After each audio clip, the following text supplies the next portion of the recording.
Donc c'est la prévention qui reste la meilleure garantie pour profiter de l'été en toute sérénité. Quand même, on aimerait bien parler de risques. Et pour vous parler de ceci, nous avons le plaisir d'avoir avec nous en ligne en direct Dr Cherif Sobhi Pham, qui est consultant en pédiatrie et maladies infectieuses et ex-directeur général de l'hôpital des maladies infectieuses à Mbebe. Dr Cherif Pham, bonjour.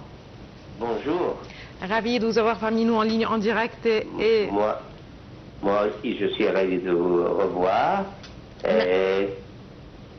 Très bien, merci à vous, docteur Cherif. Donc, on parle de l'été, on parle des risques.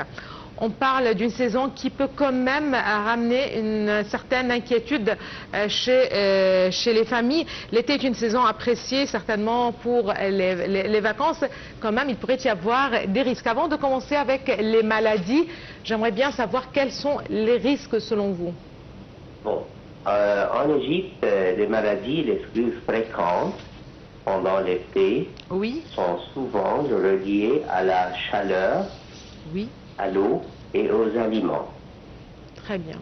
Si on commence par la gastro-entérite et intoxication alimentaire, il y a la diarrhée, le vomissement, les douleurs abdominales. Et c'est aussi favorisé par la chaleur qui accélère la prolifération des bactéries dans les aliments.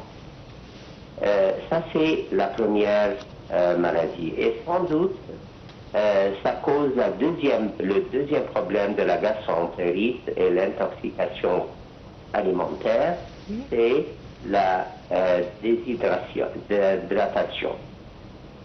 Très fréquente chez les nourrissons, les enfants et les personnes âgées, et même les adultes. Et bien sûr, il y a beaucoup de signes comme le soif intense, ils ont la bouche sèche, l'urine diminue et ils sont très fatigués, ils ne peuvent pas faire un effort. Ces symptômes ou ces signes, on les trouve chez aussi bien les nourrissons, les enfants et les adultes? Ou il pourrait y avoir d'autres, par exemple, d'autres symptômes plus clairs chez les enfants, par exemple? Oui, chez les enfants, bien, les yeux sont enfoncés dans le visage, la peau ne devient pas élastique, tout ça parce à cause de la perte de l'eau. Et on doit donner beaucoup d'eau et on doit bloquer le ORS. Il y a pour les enfants, il y a pour les adultes, il y a plusieurs genres au marché. C'est toujours très important de boire. Avant d'arriver là, justement pour prévenir une déshydratation, quels conseils vous donnez aux parents? Oui, pour hydrater, c'est-à-dire pour rester hydraté, c'est-à-dire certainement il faut consommer beaucoup d'eau, voilà, ça c'est en premier lieu, mais à part ceci, est-ce qu'il y a certains aliments, par exemple, qui pourraient justement hydrater le corps indirectement, comme certains fruits, par exemple? Oui, les fruits, les légumes, c'est très important, les tomates, les concombres, tout ça, ça contient beaucoup d'eau, c'est très important. De boire et de manger des légumes et des fruits pour ça. Aussi la propreté et l'hygiène de laver les mains bien avant manger quelque chose, avant de boire quelque chose, faire attention à ça, parce que fréquemment les enfants ne font pas si attention à ça, spécialement. Ensuite, la maladie aussi importante, sont les coups de chaleur. La température corporelle est élevée, il y a des maux de tête, confusion et parfois ça peut causer perte de connaissance. Et ça nécessite une urgence médicale.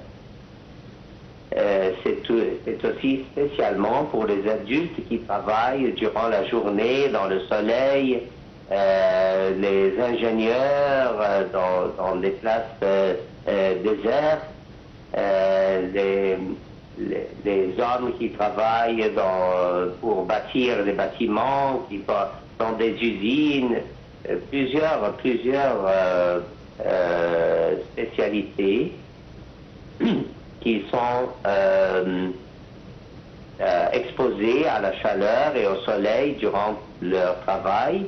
Alors ça, c'est très important de boire beaucoup. Très bien. Ça, c'est toujours avoir une gourde pleine d'eau avec eux. Ça, c'est très important.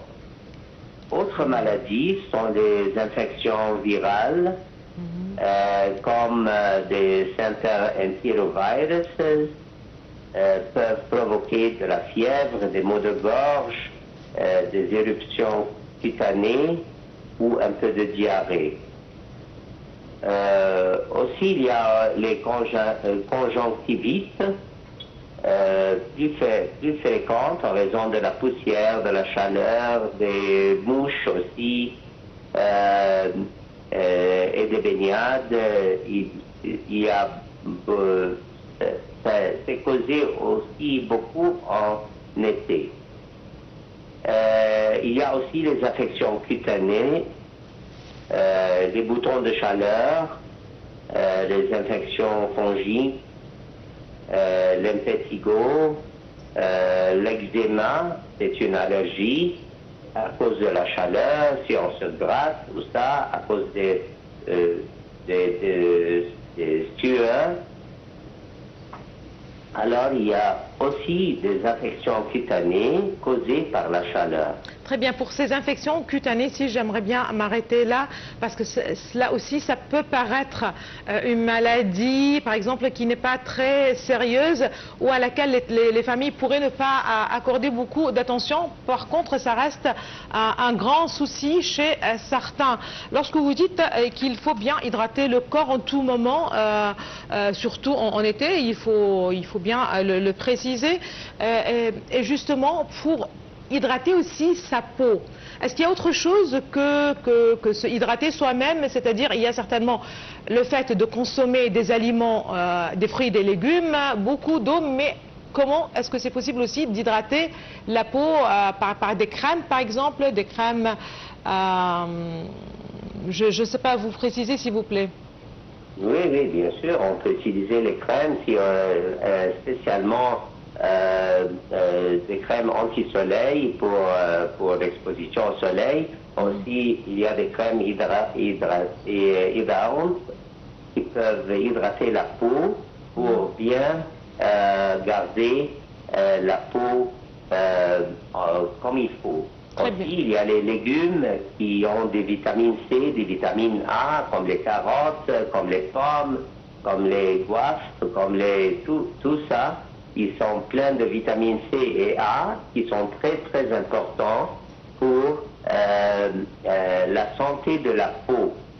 Très bien. Donc les légumes en couleur, vous avez bien précisé les carottes, les poivrons, certainement rouges et verts et jaunes aussi. Les tomates, quels sont les autres aliments qui contiennent beaucoup de vitamine C et qui pourraient justement faire en sorte d'hydrater la peau? Les oranges, bien sûr. D'accord. Pastèque, parce que quand même, l'Égypte est bien connue pour sa production en pastèque, et les Égyptiens l'admirent beaucoup, l'apprécient. En été, à quel point, par exemple, c'est recommandé ou pas de consommer les pastèques? Oui, bien sûr, les pastèques, les pêches, les haricots, tout ça sont très importants et plein de jus et plein de vitamines. C'est très important de manger beaucoup de fruits et beaucoup de légumes frais. Très bien, varier ces plats en fruits et légumes. Très bien. Vous avez précisé la crème solaire, c'est-à-dire, en fin de compte, il faut éviter d'être exposé au soleil pour des périodes prolongées, effectivement.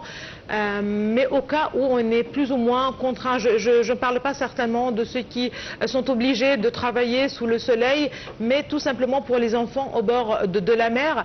Il y en a certains qui conseillent la crème solaire, d'autres qui précisent que mettre beaucoup de crème solaire pourrait quand même nuire à la peau ou avoir des impacts plus ou moins négatifs. Vous êtes de quel camp? Il faut utiliser les crèmes anti-solaires, mais avec un peu de modération, vous voulez dire? Modération, exactement. Oui. Le soleil est important. Il y a du vitamine D, oui, mais on doit choisir quand est-ce qu'on doit être exposé au soleil. Et l'exposition ne doit pas être plus que 20 minutes, pas plus que ça. Ah bon? Sinon, oui, sinon on brûle la peau et on prend le mauvais part du soleil. Très bien, il faut faire attention donc et justement pour relever ce défi, ne pas rester beaucoup plus que 20 minutes exposé au soleil. Très bien, voilà. C'est suffisant durant la journée. Mais on doit être, et la peau doit être bien exposée au soleil. Ça reste un challenge, j'imagine. Je vous remercie infiniment, Dr. Chélim. Consultant en pédiatrie et maladies infectieuses. Vous êtes aussi ex-directeur général de l'hôpital des maladies infectieuses à Mbaba. Merci beaucoup à vous, docteur. Voilà, juste tout de suite, en fait, juste après la pause, nous allons parler du Caire, dont l'inscription figure parmi les 12 plus belles villes du monde pour l'année 2026, et ce par le magazine Civitatis, et qui confirme la place exceptionnelle de la capitale égyptienne sur la scène internationale. À tout de suite.